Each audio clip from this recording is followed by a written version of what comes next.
Bueno, como siempre, lo hacemos en punto de las 12. Eh, Leeré una breve síntesis de tu currículum, ¿verdad?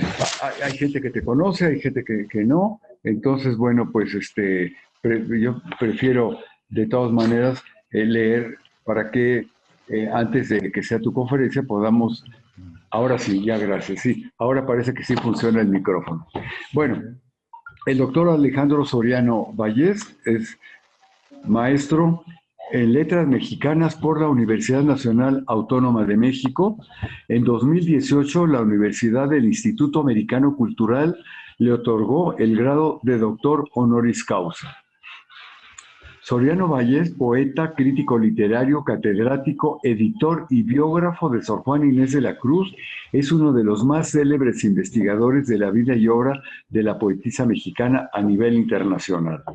Citado por especialistas de todo el mundo en 1995, al celebrarse el tercer centenario de la muerte de la monja, obtuvo el Premio Nacional de Ensayo Sor Juana Inés de la Cruz con el trabajo La invertida escala de Jacob, Filosofía y Teología en El sueño de Sor Juana Inés de la Cruz. Sus escritos son la base para el rescate contemporáneo de la auténtica personalidad histórica de la décima musa. Es autor de una decena de libros dedicados a ella, entre los que se encuentran El primero sueño de Sor Juana Inés de la Cruz, Bases tomistas, publicado por la UNAM en el 2000. Otro más, La hora más bella de Sor Juana, Conaculta 2008. Otro más, Aquella Fénix más rara, publicada en Minos 3 Milenio 2012. Sor Filotea y Sor Juana, Cartas del Obispo de Puebla a Sor Juana Inés de la Cruz, publicado entre el 2015 y el 2019. La edición de Primero Sueño por la Secretaría de Cultura del Estado de México en 2019 y Sor Juana Inés de la Cruz, Doncella del Verbo, publicado por Yus en el 2020. Yo diría a nuestro público, quien quiera conocer realmente la vida y obra de Sor Juana, está obligado a leer precisamente la obra de Alejandro Soriano Vallés, porque conoce a la monja desde su contexto histórico y religioso. Y muchas de las biografías, muchos de los escritos que se sacan precisamente a Sor Juana de su contexto y la sacan de ese momento de una obediencia y respeto a las autoridades eclesiásticas. Así que, Alejandro, yo siempre te he admirado mucho por esto, porque has dicho la verdad de Sor Juana para poderla comprender desde muchos puntos de vista. Así que, bueno, sin más, le damos la palabra a Alejandro, agradeciéndote a nombre del Centro de Estudios de Historia de México, Fundación Carlos Slim, por tu generosidad al presentar tus avances de investigación, tu libro, en fin, con toda la admiración que aquí en el centro se te profesa. Muchas gracias y te damos la palabra. Adelante. Muchas gracias, Manuel, por tus palabras y muchas gracias por la invitación. Yo sé que tienes en alta estima mi trabajo, de lo cual me siento muy orgulloso. Estoy muy agradecido con todos los integrantes del centro, con la Fundación Carlos Slim. Y yo sé que he estado ahí varias veces y lo siento como mi casa. Y como tú dijiste muy bien, publicamos juntos el documento tan valioso que tienen ustedes, la protesta de la fe de Sor Juana. La publicamos en el 2010, en una edición que ustedes hicieron muy bella y que parece ser que se distribuyó bien, ¿no? Entonces, de modo que ya tenemos una historia juntos. Bueno, ahora, déjame ver aquí, voy a compartirles. Tengo una presentación que quiero compartirles y precisamente le puse el título del libro que tú acabas de enseñar, porque los documentos de los que voy a hablar aquí son dos documentos nuevos que vienen en el libro, de manera que pues queda todo muy bien. Al amor de Sor Juana presenta dos documentos que son, hasta el día en que aparecieron aquí, que habían sido inéditos, son desconocidos o eran desconocidos, Y son, aunque la crítica no les haya hecho mucho caso, son valiosísimos porque hablan del inicio y del fin de la vida de Sor Juana. El primer documento se refiere a su fecha de nacimiento, tema muy discutido desde hace 70 años, y el segundo documento se refiere a el final de la vida de Sor Juana, y ya veremos de qué se trata. Es un documento muy importante que fue encontrado en la Ciudad del Vaticano. Entonces, los que estén interesados en conocer a detalle lo que ahora voy a decir, porque voy a hablar de manera general, pues tienen toda la información en el libro que se encuentra en todas las librerías. Entonces, el primer asunto es el año de nacimiento de Sor Juana. Su primer biógrafo, el padre Diego Calleja, jesuita, con el que ella tuvo comunicación epistolar durante, no sabemos cuánto tiempo, pero suponemos que varios años, escribió su primera biografía, la publicó en el año de 1700. Esta primera biografía dice claramente que Sor Juana nació en 1651. Y se aceptó esta fecha durante 200 y tantos años, hasta que en 1948 un par de investigadores encontraron una fe de bautismo, de la cual vamos a hablar ahora, que puso en duda que Sor Juana hubiera nacido en 1651, y a partir de 1951, cuando se publicaron estos datos por primera vez, empezó a correr la idea de que Sor Juana no había en realidad nacido en el 51, sino que había nacido en el 48. Esta fecha de 1648 comenzó a ponerse de moda, y el día de hoy es la más aceptada por la crítica y es la que se difunde de manera general, pero como ahora veremos, esta fecha de 1648 está equivocada, siempre estuvo equivocada y no había razón para tomarla como algo verdadero. Entonces, vayamos a la biografía del padre Diego Calleja, que dice claramente que Sor Juana nació en 1651, ¿no? Aquí está la frase. Nació la madre Juana Inés el año de 1651, el día 12 de noviembre, viernes, a las 11 de la noche. Como mencioné, esta fecha fue aceptada durante siglos, no solamente aquí, sino después los retratos que se hicieron de Sor Juana posteriormente en el siglo XVIII incluyen esta fecha, y se estuvo sosteniendo incluso hasta 1951, cuando se celebró el tercer centenario de su nacimiento, y el Fondo de Cultura Económica publicó sus obras completas que le encargó al padre Alfonso Méndez Plancarte.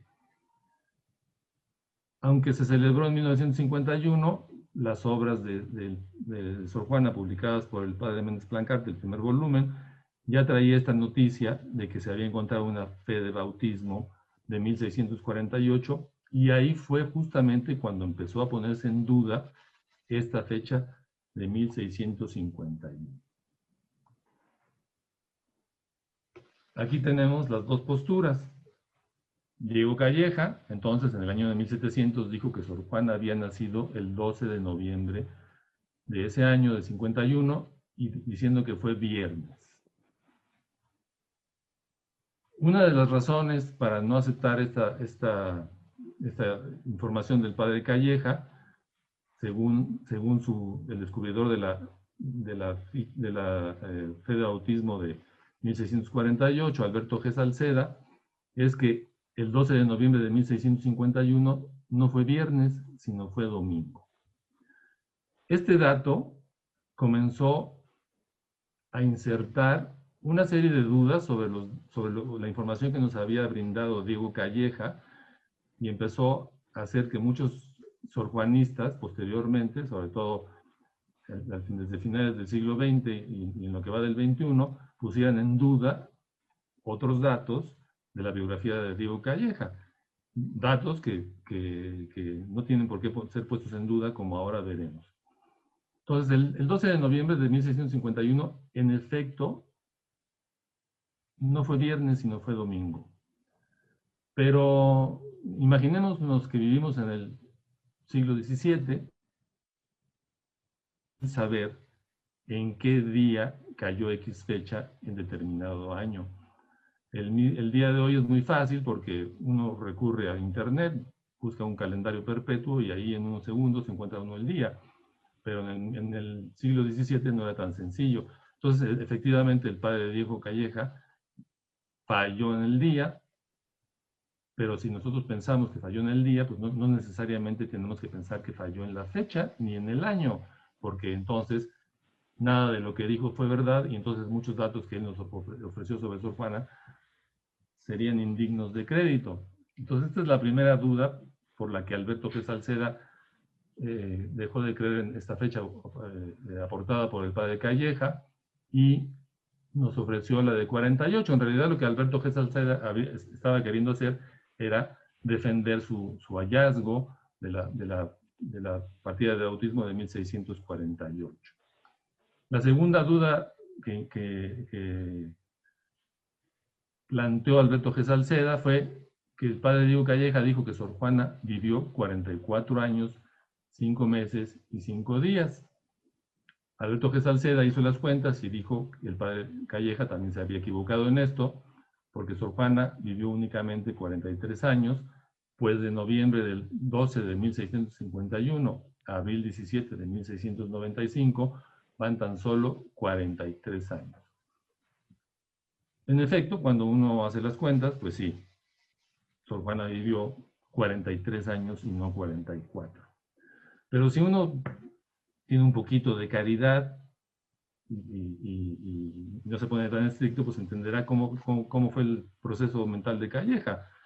Él, sin preocuparse por verificar la corrección de sus cuentas, simplemente restó 1695, año de la muerte de Sor Juana, menos 1651, año de su nacimiento, igual a 44. Es decir, Calleja no mintió, sino simplemente no fue tan afinado a la hora de hacer sus cuentas, pero la resta de los años pues sí nos da 44 años, ¿no? Bueno, estas dos dudas las introdujo entonces Alberto G. Salceda, acompañado después con Guillermo Ramírez de España, porque habían hecho un viaje cuando se acercaba el tricentenario del nacimiento de Sor Juana en 1951, hicieron un viaje alrededor de 1648 buscando la partida de bautismo de Sor Juana. Entonces, Salceda, en el texto que él escribió y publicó en 1952, donde explica estas cuestiones, dice que Sor Juana nació en Nepantla y que Nepantla, el pueblo de Nepantla, pertenecía a la parroquia, que estamos viendo en la pantalla, a la parroquia de San Vicente Ferrer de Chimalhuacán, Chalco. Entonces, Salceda dice que ahí es donde debió haber sido bautizada Sor Juana y por lo tanto ahí es donde debió de buscarse la partida de bautismo de ella. Entonces acudieron Guillermo Ramírez de España, que por cierto era pariente de Sor Juana, con Salceda hacia 1948 a la parroquia de San Vicente Ferrer de Chimalhuacán, revisaron el libro de bautismos y no encontraron un acta de bautismo de 1651 que dijera Juana.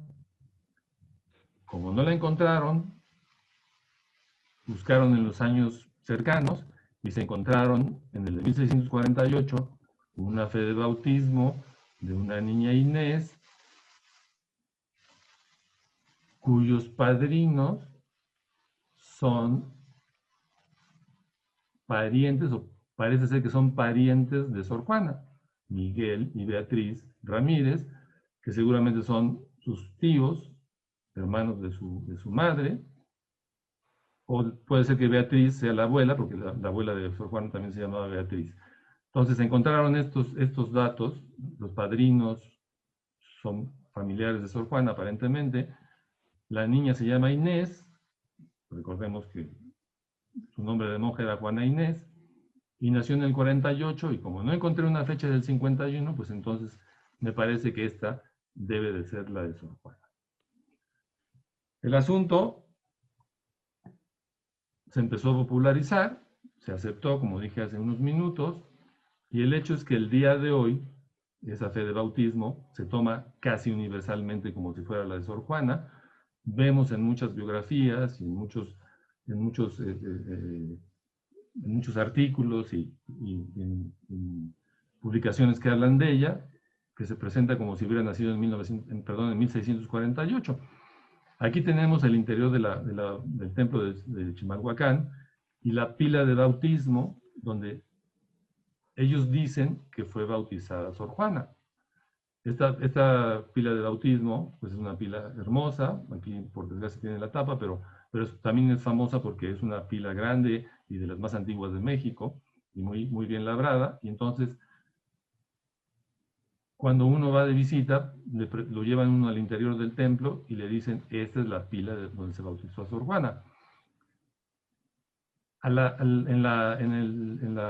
el exterior del templo, en la fachada del mismo, hay esta placa que dice, en esta iglesia se bautizó Sor Juana Inés de la Cruz, 10ª musa mexicana, año del Señor 1651. Me voy a regresar y quizás alcancen a ver junto a la puerta del lado izquierdo, ahí está la placa que aparece en la composición que acabamos de abandonar. Entonces, esta placa celebra que en este templo se bautizó Sor Juana, pero aquí hay una cosa extraña, porque si se bautizó en este templo, y se dice eso apoyándose en el documento de 1648, el año del Señor debía de ser 1648 y no 1651. De modo que pues hay una contradicción en la información que se le brinda al visitante a la hora de arribar al templo Ahora, entonces, dijo Salceda que no había perdón, no Salceda, sino el padre Alfonso Méndez Plancarte, en sus apuntaciones en las obras completas, dice que en la otra iglesia donde Sor Juana pudo haber sido bautizada, que es la que luego veremos, Nuestra Señora de la Asunción de Amecameca, ahí no se encontró el libro de españoles, el libro de bautismos de españoles. De modo que Méndez Plancarte pues nos hace creer que había dos libros, uno de bautismos donde se anotaban los bautismos de los españoles y otro para los indios. Y entonces dice Méndez Plancarte, como en Amecameca no se encontró el de españoles, pues entonces ahí no está la fe de bautismo de Sor Juana. Pero fallaron a la hora de interpretar el asunto, porque el hecho es que no había en la zona dos libros, no había libros de españoles y libros de indios.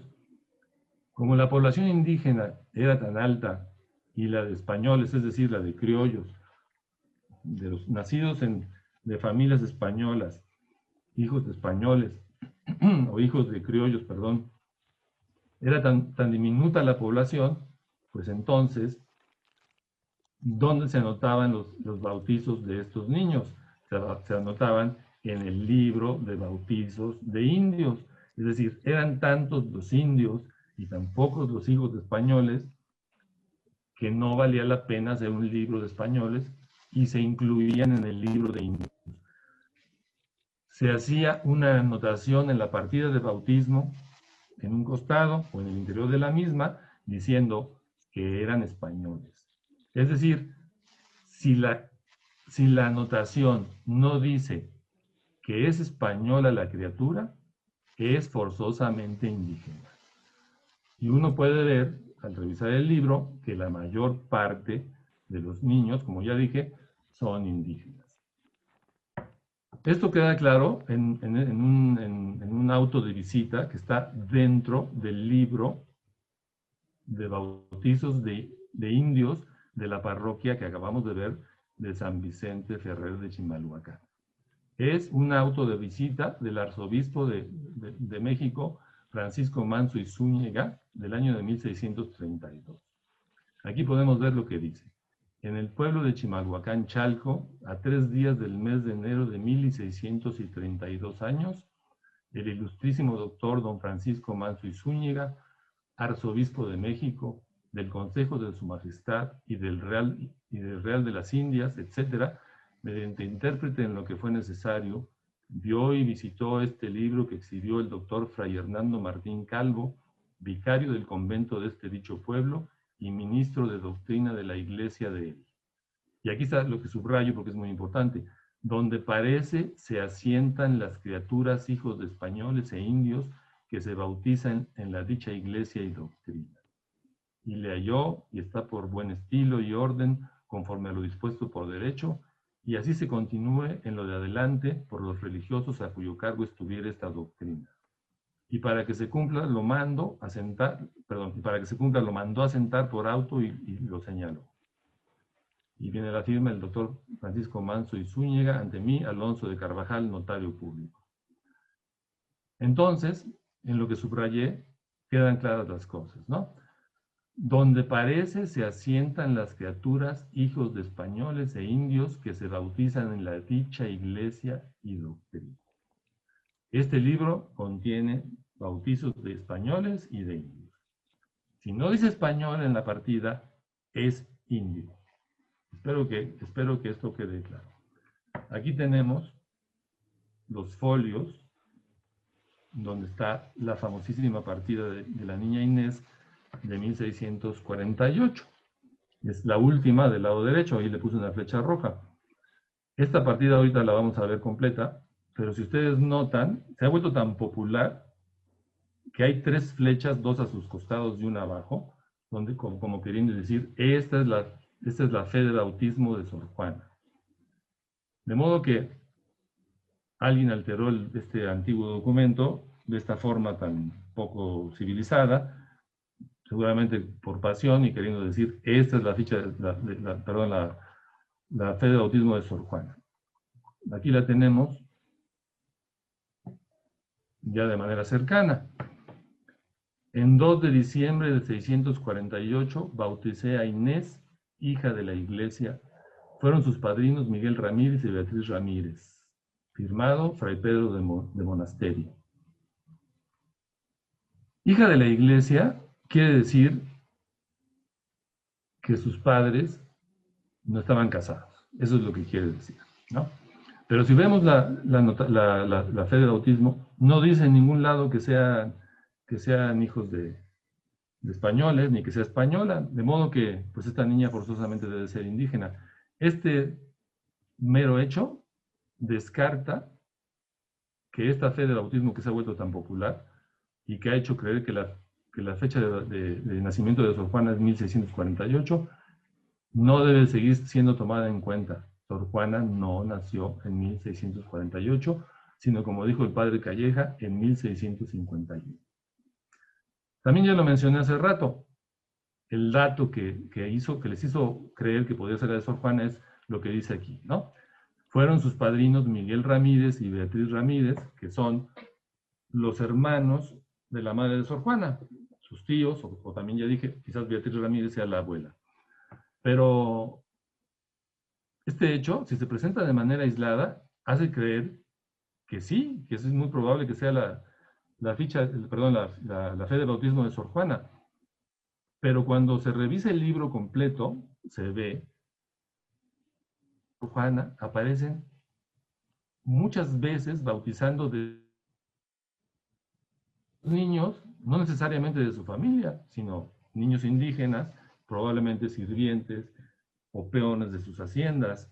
De modo que el hecho de que los parientes de la familia Ramírez aparezcan como padrinos no indica que se trate de la fecha, de la fe de bautismo de Sor Juana. Aquí traigo un ejemplo de una fe de bautismo distinta. Dice, en 11 de febrero del año del 52 bauticé a Isabel, hija de la iglesia. Fue su madrina Isabel Ramírez. Firmado Fray Juan de Cervantes. Esta Isabel Ramírez es muy probablemente la madre de Sor Juana.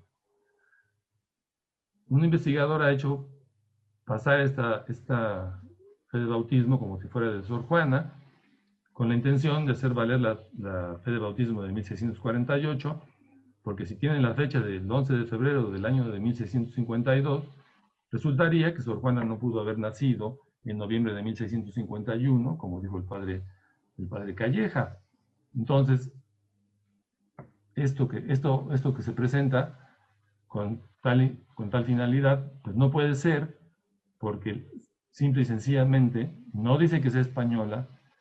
La madrina es Isabel Ramírez, y si es la madre de Sor Juana, la madre no puede ser la madrina, porque las madrinas tienen la función de suplir a la madre en caso de falta de ella. De modo que esta niña, Isabel, no puede ser hermana de Sor Juana como se ha pretendido. Además, para colmo de males, ahí abajo ustedes ven que dice Atlauta, es decir, esta niña pertenece al pueblo de Atlauta, no es hermana de Sor Juana. Entonces aquí tenemos ya varias razones por las cuales la fecha de nacimiento de 1648, basada en la fe de bautismo de la niña Inés, no es válida. Otra razón es precisamente el nombre.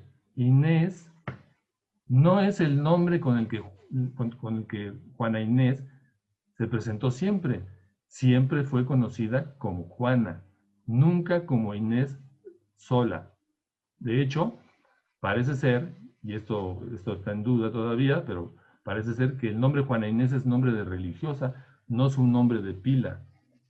Juana sí es un nombre de pila, como lo veremos más adelante. No Inés. Inés nunca fue llamada Inés, su madre la llama Juana. En su testamento, Isabel Ramírez, su madre, la llama la madre Juana de la Cruz. No la llama la madre Juana Inés de la Cruz, ni la madre Inés de la Cruz, la llama Juana de la Cruz. De modo que su madre, si esto es suficiente testimonio, la está llamando Juana, no Inés. Y a ello podemos agregar que Sor Juana tuvo una media hermana llamada Inés, una hija de su madre, que nació de otro padre que no es el suyo, de Diego Ruiz Lozano, a la que su madre y su padre le pusieron Inés. Entonces resultaría que debería de haber dos Inéses en la misma familia. Sor Juana Inés, llamada Inés, y la otra hermana Inés. Todo esto, evidentemente, hace que las cosas no puedan ser. Pero el asunto no termina ahí. Una más de las pruebas de que la fecha del 48 no es válida es este documento del 30 de septiembre de 1693. Es una declaración de la hermana de Sor Juana, Josefa María, en preparación en las diligencias para la boda de su hija, para la boda de Josefa María. Ustedes pueden ver cómo dice: esto declaró y dijo ser la verdad, socargo del juramento que hecho tiene, en que se afirmó y ratificó. Declaró ser de edad de 44 años y lo firmó. Firmados: Josefa María de Azuaje, ante mí, Bernardino de Amézaga, notario público. Esto fue el 30 de septiembre de 1693, cuando Josefa María, hermana de Sor Juana, dijo que tenía 44 años. Si uno hace las cuentas, resulta que Josefa María nació o en 1648 o en 1649. Y como se llamaba Josefa, pues es muy probable que haya nacido el día de San José, que es el 19 de marzo. De modo que no es posible que Sor Juana haya nacido en el 48 porque su hermana nació en el 48 o en marzo del 49. De modo que esto, pues, echa por tierra, igual que todo lo anterior, la fe de bautismo de la niña Inés. Entonces, debemos descartar esta idea de que Sor Juana nació en 1648. Vayamos ahora al templo que el padre Alfonso Méndez Plancarte descartó como el lugar donde no se habían hallado los libros, el libro de españoles, de bautizos, y veamos de qué se trata.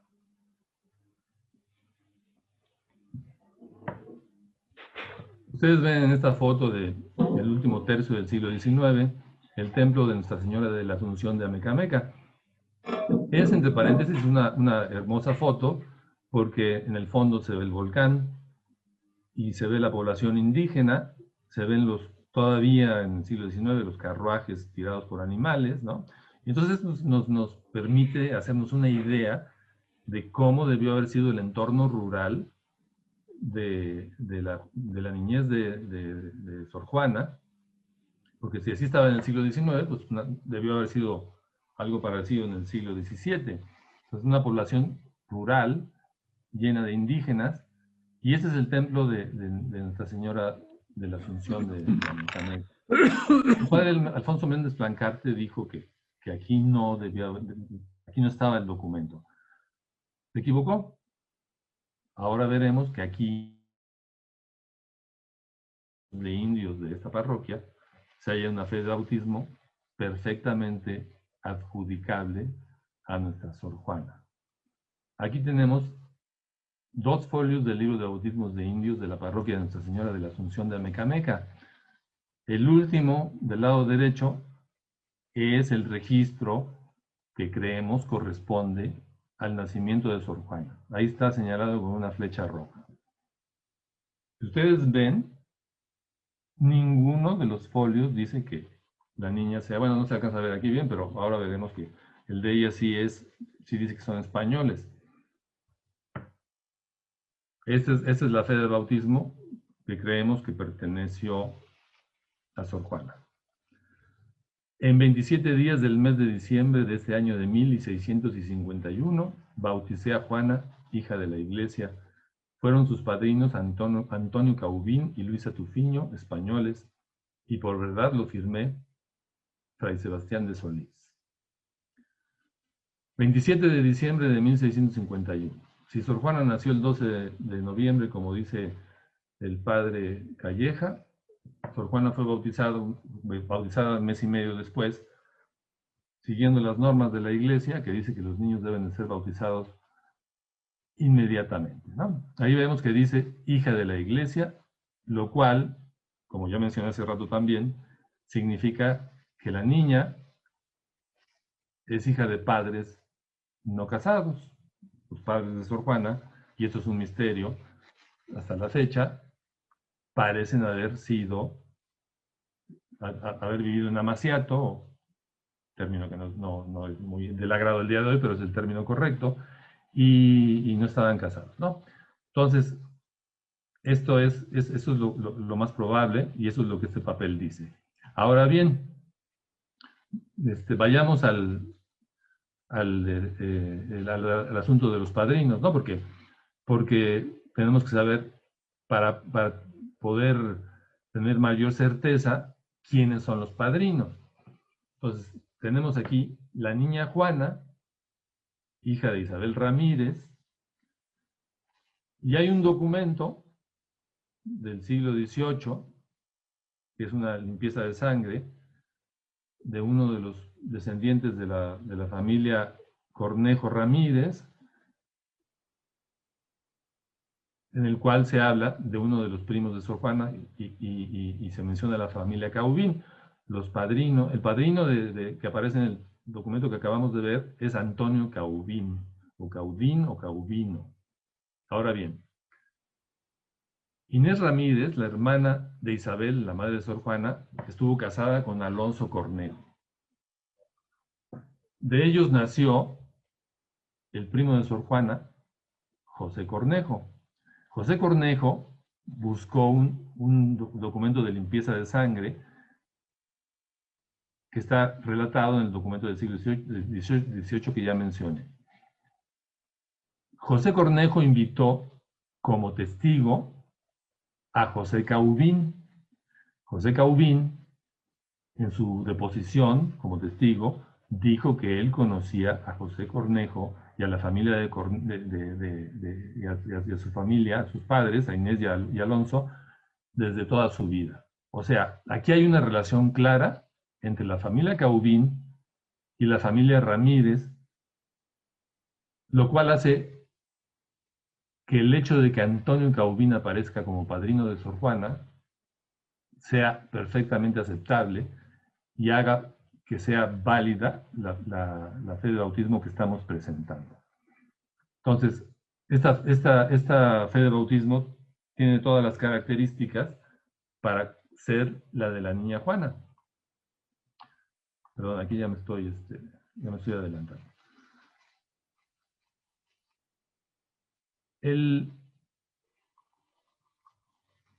Entonces, aquí no debemos de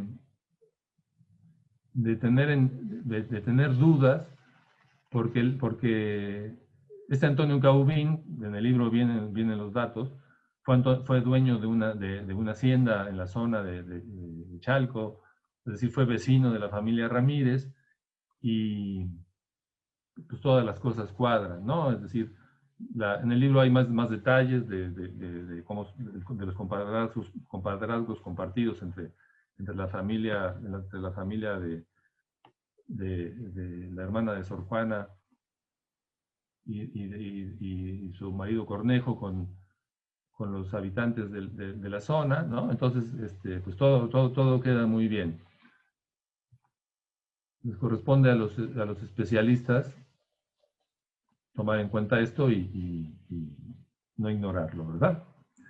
Ahora bien, el asunto que ya mencioné, el asunto de que Sor Juana fuera hija natural o hija de la iglesia, es decir, que sus padres no hayan estado casados, ha sido un quebradero de cabeza para los biógrafos de Sor Juana, porque hay contradicción. Tenemos documentos legales que se contradicen. El testamento de la madre de Sor Juana, Isabel Ramírez, dice: declaro que yo he sido mujer de estado soltera y he tenido por mis hijos naturales a doña Josefa María y a doña María de Azuaje y a la madre Juana de la Cruz. Entonces, poco antes de morir, la madre de Sor Juana asegura que no estuvo casada y que sus hijos habían nacido fuera del matrimonio, es decir, que eran hijos naturales. Sin embargo, hay otros documentos que dicen lo contrario. En el libro de las profesiones, por ejemplo, Sor Juana asegura: yo, Sor Juana Inés de la Cruz, hija legítima de don Pedro de Azuaje y Vargas Machuca y de Isabel Ramírez. ¿Cuál es la verdad? ¿Quién dice la verdad, Sor Juana o su madre? Por supuesto no podemos decidirnos, y si nos fijamos en los documentos parece ser que sí, las cosas vistas así nada más, pues la que tiene la razón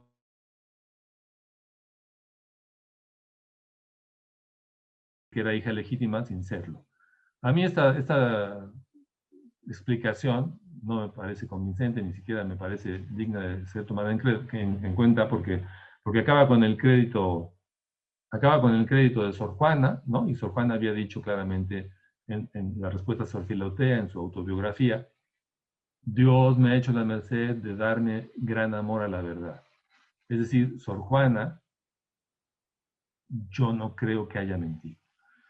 Se han dado explicaciones alternativas posibles, ¿no? Como por ejemplo una posterior legitimación del padre con sus hijas. Es posible, pero hasta la fecha pues no hay solución posible porque no tenemos mayores datos. Quiero presentar con todas las prevenciones posibles el siguiente hecho.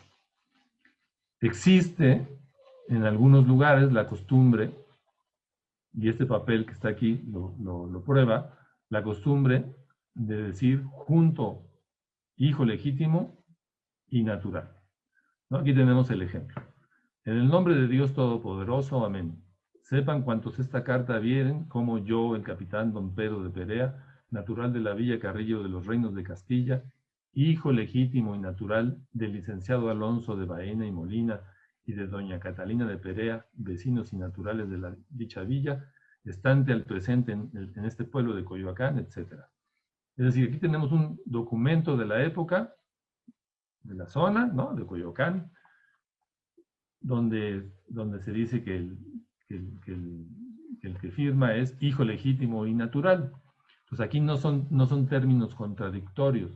Aquí lo que quiere decir es esto: En ocasiones, el término hijo natural se entendía como sinónimo de hijo legítimo, siempre y cuando se aplicasen juntos, significando la primera expresión de mi propia naturaleza o sangre. Aunque es algo incierto, vale la pena no descartar este hecho como posible explicación de las aparentes contradicciones en la condición de Sor Juana. Es decir, yo no estoy diciendo que esto sea lo que pasó con Sor Juana, simplemente estoy presentando esta opción como una cosa factible, aunque es verdad, me parece algo lejano e incierto, ¿no? Muy bien, esto es por lo que corresponde a la fe de bautismo y al año de nacimiento de Sor Juana. Ahora, quiero pasar al segundo documento que contiene mi libro Al amor de Sor Juana. Sor Juana escribe a Roma. Fue encontrado un papel en el Archivo Apostólico Vaticano que yo publico en el libro.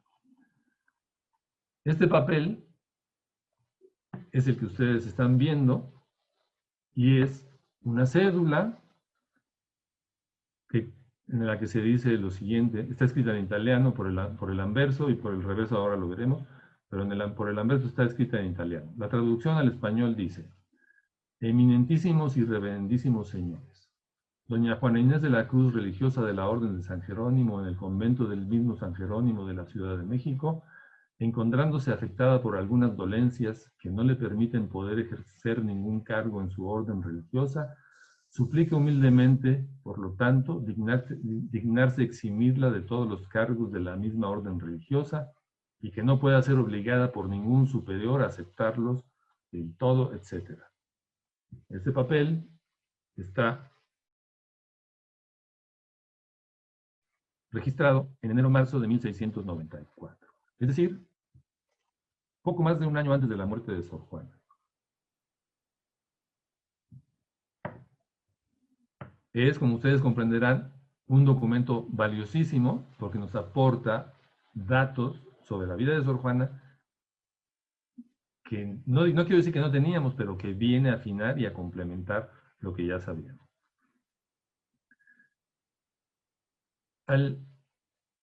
Dice el padre Diego Calleja que 2 años antes de morir, Sor Juana empezó a hacer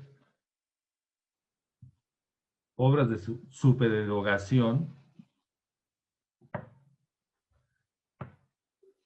para decirlo con palabras más sencillas. Sor Juana empezó a vivir una vida de mayor piedad. Las obras de supererogación son las obras que la iglesia no demanda, que la religión no demanda, sino que la persona las hace por mero amor y porque tiene ganas de hacerlas, ¿no? Entonces, dice el padre Diego Calleja que en sus 2 últimos años empezó a aumentar las penitencias, empezó a aumentar los sacrificios, se dedicó más a la oración, se alejó del estudio, de la escritura, y vendió sus libros. Bueno, esto 2 años antes significa 1693. Coincide con sus 25 años de monja. Sor Juana profesó en 1669, pero hizo un año de noviciado, que es 1668, de modo que en 1693 se cumplían los 25 años del inicio del noviciado. Entonces, en preparación para esto, probablemente Sor Juana escribió este papel. Lo mandó a Roma pidiendo lo que acabamos de oír. Ahora bien, hay que tener en cuenta que Sor Juana siempre fue una mujer enfermiza. Dios, aunque le dio casi todo, no le dio todo, porque la dejó con una salud frágil. Toda su vida, Sor Juana se queja de su frágil salud. Sabíamos entonces que tenía una muy frágil salud, pero no sabíamos que había hecho esto, no sabíamos que había solicitado que la retiraran de sus obligaciones religiosas. Es decir, no que la retiren de monja, sino que la retiren de los trabajos que realiza dentro del convento. Recordemos que los últimos 9 años de su vida, Sor Juana fue la contadora del convento. Entonces, Sor Juana realizaba el trabajo enferma, realizaba el trabajo de contadora, que era un trabajo muy pesado y especializado, y todas las labores de monja, ¿no? Las labores del rezo, las labores comunales, las labores de manos, ¿no? De modo que pues el día de una religiosa estaba lleno de actividad, tenían algún rato libre en el cual Sor Juana estudiaba y a veces escribía, pero el hecho es que parece ser que esta labor de contadora pues era algo muy, muy pesado para su frágil salud. Cuando uno lee la cartela de la pintura que mandó a hacer su compañera en el economato del convento, es decir, en la contaduría, la madre María, Sor María Gertrudis de Santa Eustoquio, es el cuadro muy conocido de Miranda, dice que la madre Juana Inés de la Cruz realizó en su archivo heroicas operaciones. Y entonces uno se pregunta, ¿qué heroicas operaciones pudo haber realizado una monja en el archivo y en la contaduría de un convento? ¿No? Porque la palabra heroicas, pues utilizada por una monja, indica una cuestión espiritual. En lo personal, yo creo que es precisamente esto. La madre Juana Inés de la Cruz, enferma toda su vida, haciéndoles creer a las monjas que podía seguir realizando tan pesada labor, una labor que la agotaba, hasta que llegó el momento cuando necesitaba las pocas energías que tenía para llevar a cabo las obras de supererogación que acabo de mencionar, y entonces pidió que la retiraran, que la relevaran de sus encargos como contadora. Pidió a Roma este favor, o esta dispensa, ¿no? Más que favor. Entonces, esto lo sabemos. Como está fechado en enero-marzo del 94, pues uno supone que la fecha probable de redacción y envío de la petición fue hacia mediados de 1693, lo cual coincide con sus 25 años de monja, ¿no? Entonces, todas estas cosas juntas, pues nos dan más detalles de cómo fue la vida de Sor Juana. Ahora, en el reverso, esta cédula trae esta inscripción. En español dice, México, a la Sagrada Congregación de los Obispos Irregulares, Jerónima, por parte de doña Juana Inés de la Cruz, religiosa de la Orden de San Jerónimo de la Ciudad de México, 4 de marzo de 1694.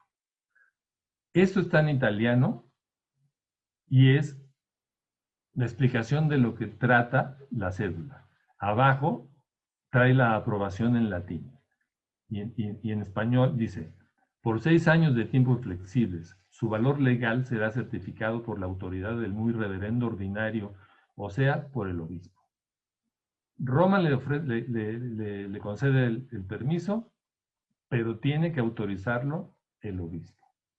En este caso, don Francisco de Aguiar y Cejas, ¿no? El arzobispo de México. Aquí pues, nos encontramos con algo que no conocíamos. No hablo nada más de mí, sino de los especialistas, por lo menos de los que se dedican a Sor Juana, que es el hecho de que Sor Juana no le pide permiso al arzobispo, aparentemente, de que la dispense, sino escribe a Roma pidiendo la dispensa. Como el pobre arzobispo Aguiar y Cejas ha sido calumniado durante décadas, haciéndolo el villano de una telenovela en la cual él persigue a Sor Juana, pues este documento corre el riesgo de ser interpretado como si el arzobispo no le hubiera querido conceder a Sor Juana el permiso, y entonces Sor Juana fue a Roma y se quejó con Roma y le pidió el permiso a la curia romana, ¿no? Pero esto sería pues seguir con la novela de la persecución, que no ha tenido ningún papel que lo demuestre, y hasta ahorita jamás han podido probar semejante persecución, ¿no? Es decir, es una telenovela que se han inventado y que como Octavio Paz la divulgó, pues entonces todo el mundo la toma como cierta, aunque repito, no hay un solo papel que pruebe semejante cosa. La explicación que yo he encontrado, la encontré en el hecho de que precisamente esta sagrada congregación de los obispos irregulares, que fue creada en el Vaticano en 1601, era precisamente la encargada, entre otras cosas, de solucionar las diferencias que había entre los propios religiosos, es decir, entre los propios regulares, en este caso entre las propias monjas. No quiero decir con esto que Sor Juana estuviera peleada con sus hermanas. Lo que quiero decir es que ella recurrió a la congregación correcta, que es esta de los obispos irregulares, porque a ella tenía que dirigirse para pedir permiso. El hecho es que ya no le tocaba desde 1601, con la creación de esta congregación, al arzobispo darle permiso de esto a Sor Juana. Al que le tocaba era justamente la congregación de los obispos. Vemos aquí lo que hace Roma. Roma se lo concede, pero le lanza la pelota al arzobispo de México. No sabemos qué pasó. Esta es toda la información que tenemos sobre este asunto. No sabemos ni siquiera sabemos si este papel llegó a tiempo a México para que lo viera Sor Juana. Ni siquiera sabemos si, en caso de que así haya sido, si le pidieron permiso a don Francisco de Aguiar y Seijas. No tenemos idea. Lo que sí sabemos, y eso quiero dejarlo muy claro, es que esto no debe de servir para seguir con la leyenda negra de Sor Juana y las calumnias contra el arzobispo de México, como si él no le hubiera querido dar permiso, porque esto no lo sabemos, no tenemos la menor idea de qué fue lo que pasó. Estoy presentando un papel que aporta grandes datos, todavía suscita distintas dudas. En el libro ustedes pueden ver con mayor detalle la solución que yo he encontrado, pero pues las investigaciones tienen que seguir adelante y esperemos que próximamente aparezcan más papeles que nos den mayores informes sobre la biografía de Sor Juana, la cual hemos venido poco a poco afinando. Y pues hasta aquí llega esta presentación y espero que les haya sido de utilidad y les haya gustado. Muchas gracias. Muchas gracias a todos los que nos siguieron. Los esperamos la próxima semana y tuviste un público muy, muy amable, más de 150 seguidores, que la verdad a mí me llama mucho la atención, tanto por el tema, desde luego, como tu investigación, de que quizá a veces estos temas no se tocan en otras instituciones. Y el hecho de tener esa apertura a ese mundo, sobre todo del virreinato, es reencontrarnos con nuestra propia historia. Así que Sor Juana, y aquí en el Centro de Estudios está muy presente. Muchas gracias, Alejandro. Gracias al padre Herrera, que también nos siguió, y los esperamos la próxima semana. Hasta pronto. Muchas gracias. Gracias.